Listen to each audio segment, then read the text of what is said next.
Akong timbayaon no ang ato ang ginatawag og DSCCTS Compliance and Monitoring Team. Maayong buntag sa inyo ang tanan, no? Na dinha ang kauban sa media na ay mga IT experts. Gipanguluhan ni Provincial Administrator Attorney Herbert Gonzales og si Provincial Legal Officer Attorney Gilbert Mayor. Si Attorney Mayor Gilbert na siya. Si Attorney Gonzales Herbert, mga Bert. Lahi po tong si Gilbert Lumaad. Lami mo lutog pansit. Mga di kalibre ng mga abogado sa tuang Kapitolyo, maayong buntag maoy nanguna og nangulo, nangula. Ang mga nanguna niining team no sa DSCCTS Compliance and Monitoring Team. O sa may lahang himo, nag-adto sila sa tanang kutob sa Makaya, kutob sa Malukop, tanang mga establishmento sa probinsya sa Davao del Sur, ilahang adtuan para ilahang dasigon o ilahang orderan nga adik gyud dasigon, orderan gyud. Orderan niya ang establishment dapat mag-implement na sa DSCCTS. Mo provide mo og scanner. Buhatan na ninyo mga establishments kay ang katuyuan ani contact tracing para dali natong masubay ang posible nga mag-positive nga mosulod sa inyong establishmento, masubay dayon nato og dali pinaagi sa high-tech na sistema. Contact tracing system. Okay? Mao na ginapasabot ni Attorney Mayor o ni Attorney Gonzales at mga di kampanilyang mga abogado dinha sa itong mga establishmento sa lalawigan sa Davao del Sur. Alright? Isugda na pila ka simana na, isugda na.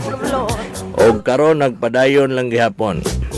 Nagpadayon kini para tanama establishmento maordera na sila nga di na mo magpasulod og mga kliyente o inyong mga customer nga walay CCTS card.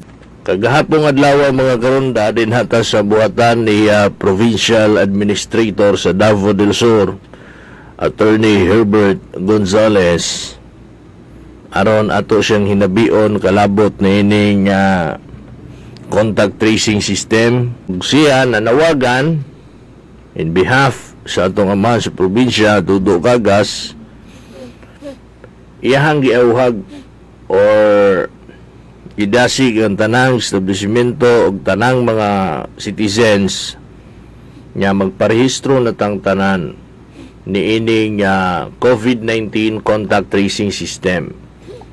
Ginatawag og DSCCTS DAV-SUR COVID-19 contact tracing system. Maski pakusgan manggod karon ang pagmonitor sa mga establishmento sa probinsya sa Davao del Sur pinaagi sa pagdugang og lain na usab nga team sa DSCCTS Compliance and Monitoring Team headed by Attorney Herbert Gonzales and Attorney Gilbert Mayor. Dati isa lang man magpanon sila. Wato sila mga malls, magpanon sila na IT, na ay media, pitindaghan na. Murag nagposisyon. Pero karon gihimo ng tulo para mahimong paspas ang pagmonitor o paghatag o pag-order ngadto sa mga operator, owners sa mga establishments nga dapat na gyud di na ta magpasulod og walay CCTS kay dili naman nato na matrace na sila kung wala na sila CCTS. Dili man na sila makita sa computer kay wala sa CCTS unya Maula gini ang problema basta sa lagbok Kay og maglagbook ka, ang ubang pangalan din ha, dili ilaha ang ibutang. Labi na sila'y kasuko silang silingan, pangalan sa silingan ang ibutang. Diba? Unya number pag yun gihapon silang silingan, kay na-memorize mo siya itong silingan, kay libakira kayo. Kutob sa asa si mo ato, di katong pangalan o cellphone number sa iyang silingan, libakira yung gikalagutan, ang kanunay niyang ilagbok. Oray na nagpositive dito siyang gituan. Matawagan ang iyang silingan libakira. Mag-quarantine pa yun una, di ba? Quarantine o sa lugar. Basi na yung mga binuang ngayong anak, no? Binugoy ba? Siyagoy. Unya, gawas diyan na, og imuha man tuod na pangalan ang imuhang ilagbok, ang uban dili mabasa. Kay nay agi nga mura pug nagresita sa resita po sa doktor po. Agay. Diba? Murag resita ang agi. Samot na cellphone number, unsaon pagkuan, unsaon pagtawag nga kulangan og isa, dili makontak ang number, pinataka, napay isa ka establishment nga nagsulti nga, kuan mo good sir, naiuban number sir, ibutang 091234567819. Binuangan gyud. Munay lisod sa lagbok, so di kita makalaom din ha nga contact tracing na 100% gyud na maka-trace ta kung sa lagbukay lang. Pero kaning contact tracing system sigurado kay maumang gyud na imuhang QR code. Kung musulod ka din ha, magpakita kag QR code, inig-scan sa imong QR code, automatic. May balaan na kang anisulod ka dito. Unya, naapoy pamaagi ang ubang mga establishmento katong mga stricto kayo, maunay ganahan karon ni Governor Dudu Cagas katubitong mga kuang gyud mga establishments nga stricto ba, halimbawa ing ani musulod ka, scan imong QR code, tan-awon jud ang imong QR code kung kanang CCTS nga imuhang gi-present imuha bagid na. Kaya na'y uban naa sa cellphone lang ang QR code la ipakita, dili ipakita ang pangalan, kay dili day iya, wala gihapon. So ang ubang mga establishments naagyug kay i-support nga valid ID nimo, nagpamatuod na kanang pangalan sa CCTS nimo og imuhang valid ID magkatugma gani, imuha gyud na. Mao na nindot kayo. Kay sigurado nga ang nisulod sa ilahang establishmento, ikaw gyud mismo og wala ka nagamit og laing tao. Wala ka nagamit og laing CCTS. Kay nahitabo na pud na. Nahitabo na. Mao na nga ilahag yung pangitaan og valid ID or pangutan-on yung ka kinsa man yung CCTS. Pag dili na imo, di yung ka pasudlon. Diba? Para unsa pod niya manikas tanong nga para manig sa ato ang kaluwasan o kaayuhan. Ano manikas magidota? Diba? So, cooperate ang tanan. Atong paminawon mga bay,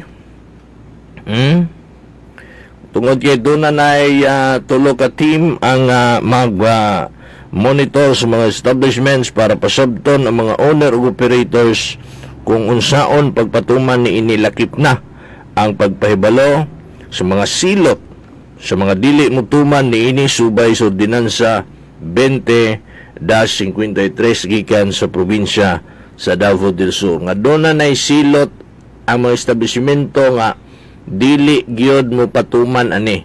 Kay sunod balik yan sa DSCCTS Compliance Monitoring Team, naa na sila kaubang pulis. Ya, pwede na silang imbitahon, pwede na silang makamulta. Kung pilay multa sa mga establishmento nga dili magpatuman na ito sa sayuron na to karon tuod, kung pila kay may nang makatigom sila daan.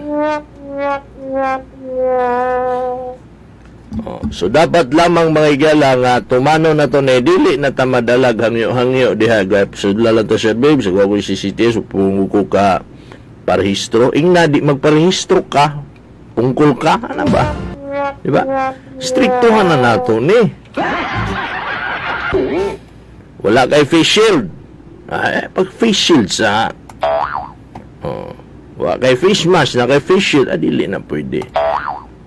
Magtiayon gid ng duha, magtiayon na face mask ug face shield. Katuyuan ni ini mao pagpaspas na contact tracing para sa iyo na pagsubay sa mga tao nga posibleng nga pagsubay sa mga tao posibleng nakahalubilo sa mga nagpositibo sa COVID-19 ug dali kining maagapan. Sa pagkakaroon doon na nay 1,926 ka mga establishments sa tibok Davao del Sur ang nakaparehistro na o naga-implement na sa CCTS, almost 2,000 establishments.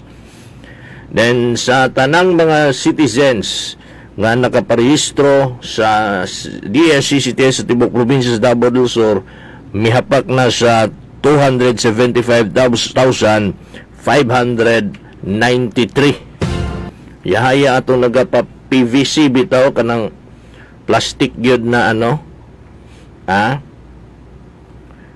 plastic gyud na CCTS kanang mura lisensya tag 40 man ang isa ana no. Matay kung bisag katunga na lang ani ba sa 275,593 bisag katunga na lang ana 137,796 round off na to o niya nagpahimo ni sa imuha tanan pila grabe sa kadako di nagkukabalo mo basa sa man po niya kung kalkyo bugu po na ning kalkyo ni mauni sunod kalkyo to palitong katong bright ato sa napaminahon si Attorney Herbert Gonzales ang atong eksklusibo nga pakikinabing ato kaniya para awhagon ang tanang mga establishmento kay makamulta unya mo dili gusto sa gobyerno kagas nga makamulta mo para di mo makamulta mo na pahibalon yun mo balik-balik mo nang kaniya mong kinayaw-yaw din uban sa kong mga kaubanan maog yun pagpahimangno ya dapat na yun ipatuman kining DSCCTS sa tanang establishmento sa tibok lalawigan. Atong paminahon si Attorney Herbert Gonzales, the Provincial Administrator, silang duha ni Attorney Mayor ang nanguna ni ining DSCCTS Compliance and Monitoring Team.